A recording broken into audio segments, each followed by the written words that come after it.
All right, so you guys, sent us a ton of stuff about Carter Efe, and it's a lot. I mean, on the one hand, we all know Efe, right? The skit king, the guy who can like just make you laugh by showing up. But then we've got like this other side, right? This stuff that's been coming out in his posts lately. It's kind of unsettling.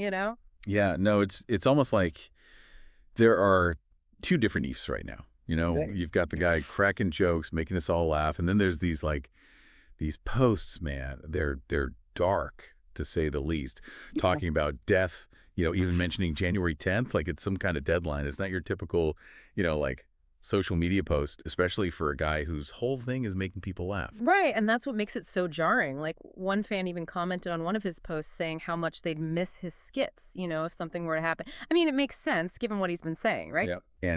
And his reply, Yeah. like chilling. He said, "When I'm gone, there will be no more laughter."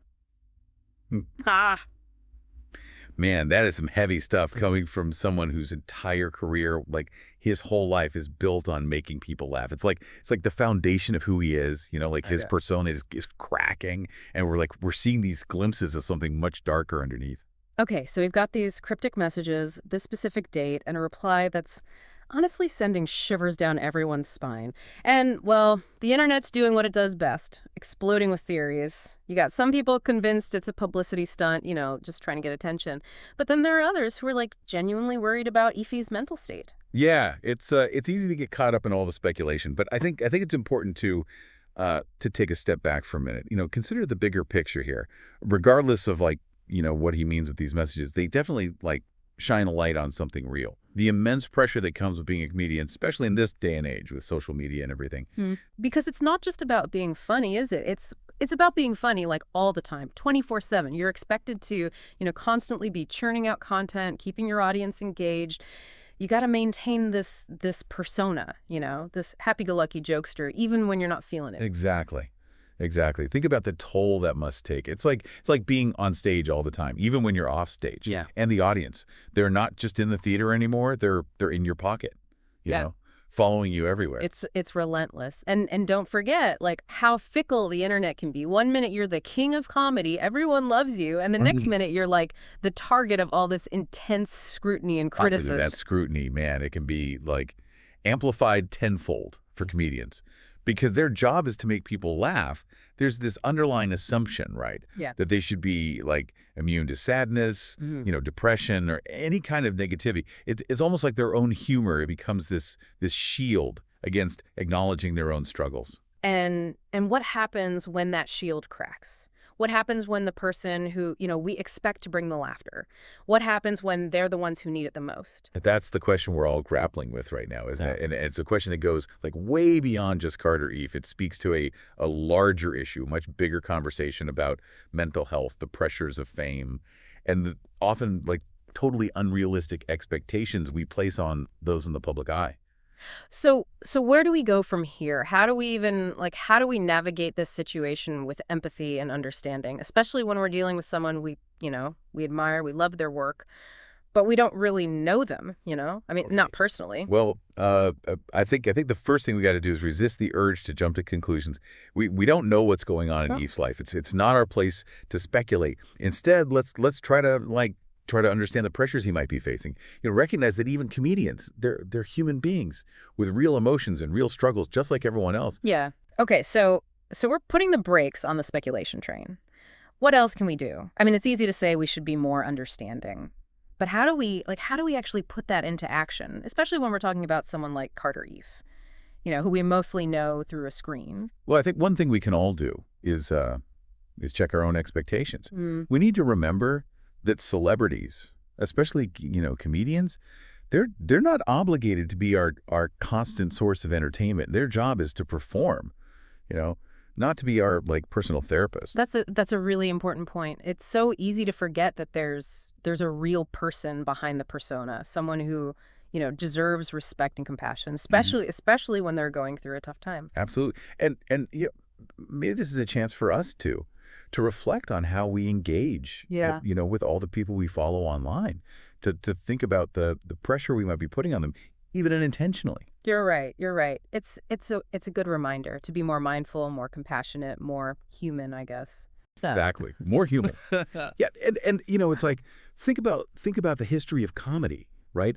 I mean, how many brilliant comedians have we lost to depression, addiction? Robin Williams, Richard Pryor, John Belushi, like the list goes on and on. These were people who like they made millions laugh, right? But they struggled. Yeah. They struggled with their own like inner demons behind the laughter. It's heartbreaking, and it really like it reinforces this idea that we can't just equate a comedian's outward persona, the funny guy, the life of the party. We can't equate that with their internal state, their actual feeling. Just because someone makes us laugh, it doesn't mean they're not, hurting inside. Right, exactly. And that's why it's so important to be mindful of the pressure we put on entertainers. Yeah.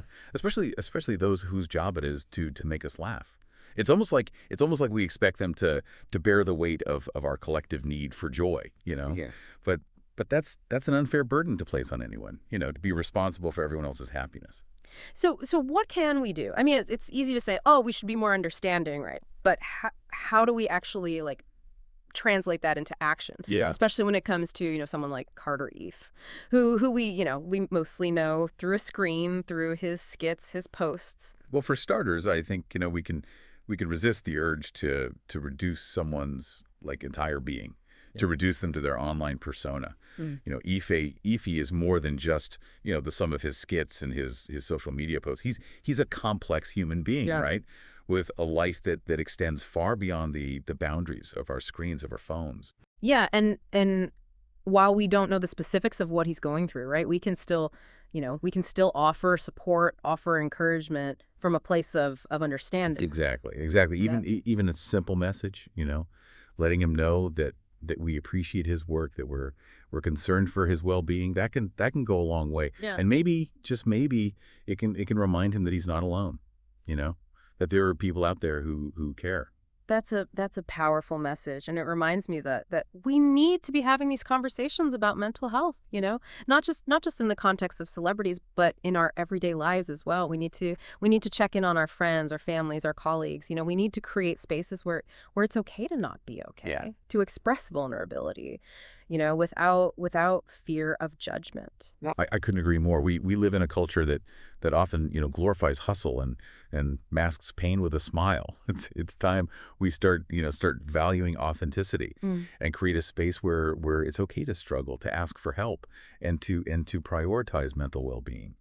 So as we wait to see what unfolds with Carter Efe and that looming January 10th date, maybe this can be a catalyst for all of us, Yeah. to reflect on our own relationships with mental health, both personally and in terms of how we engage with those around us. Absolutely. This situation, while unsettling, it presents an opportunity, Hmm. for growth, for deeper understanding. Yeah. It's a chance to challenge our assumptions, to extend compassion, Mhm. and to recognize that mental health is a spectrum. Yeah. It touches every single one of us. We've talked about the pressures of fame, the unique challenges faced by comedians. But this conversation, it goes beyond any one profession or individual.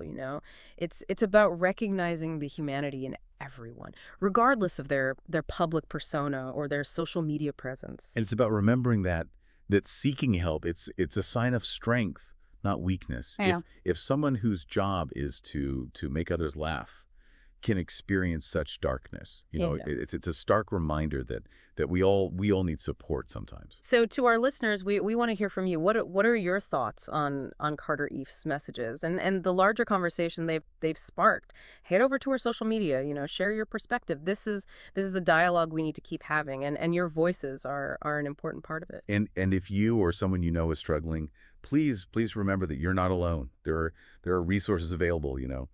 Reaching out for help is a courageous step, towards healing, towards well-being. Don't hesitate to seek support when you need it. Thank you for joining us on this deep dive into a complex and timely issue. We'll continue to follow the story and provide updates as they come. Until then, take care of yourselves and each other. Yeah, it's a lot to unpack, and honestly, that January 10th date, it's like, it just adds another layer to all of this. It's hard not to feel that tension, that sense of like waiting to see what happens. It makes sense to feel that way. Yeah. There's a lot of uncertainty, and when you when you admire someone like Eve, Mm. it's natural to hope for the best. As we were going through all these articles and posts, getting ready for this, there was this one piece that really, like, it stuck with me. It talked about the history of humor, specifically how laughter has often been used as, like, a coping mechanism, a way to deal with pain, hardship, all that. That's fascinating. It makes you think about the role of the comedian, right? Like in society. Hmm. Are they simply there to entertain? Or are they serving a deeper purpose? Like helping us confront our own anxieties, through shared laughter. Yeah, it's like they're holding up a mirror to our own vulnerabilities in a way, but they're doing it in a way that makes us feel like less alone, Yeah. less afraid to acknowledge the darker parts of And ourselves. if that's the case, it adds another layer to complexity to Eve's situation, doesn't it? Like what happens when the person who's been helping us process our own pain? Mm. What happens when they're the one who's publicly expressing their own struggle? It challenges us, it challenges our perceptions. It forces us to confront this idea that even those who bring us joy, they can experience, profound sadness, despair. It reminds us that there's no like hierarchy of suffering. Mental health, it affects us all, regardless of our profession, our social status, how many followers we have online. It doesn't matter. Absolutely. And maybe in a strange way, that's the silver lining in all of this. Yeah. Eve's situation, however it unfolds, it's sparked a conversation. Yeah. A much needed conversation Yeah. about the human condition, about our shared vulnerability, and the importance of supporting one another, Yeah. through difficult times. It's a reminder. It's a reminder to check in on those around us, to listen with empathy, to create spaces where it's okay to not be okay. And it's a reminder to ourselves, that seeking help, it's not a sign of weakness. It's a testament to our strength, our resilience. It is. It is. We can't predict what will happen on January 10th, but we can choose how we move forward. All right, with greater awareness, with compassion, with the commitment to prioritizing mental well-being Mm. for ourselves and for those around us. Well said. Well said. Thanks for joining us on this deep dive, everyone. We hope this has given you, some food for thought and maybe even inspired you to reach out to someone who might need a little extra support today. Remember, you're not alone, and there are resources available, if you or someone is struggling. Please reach out. Take care of yourselves and each other.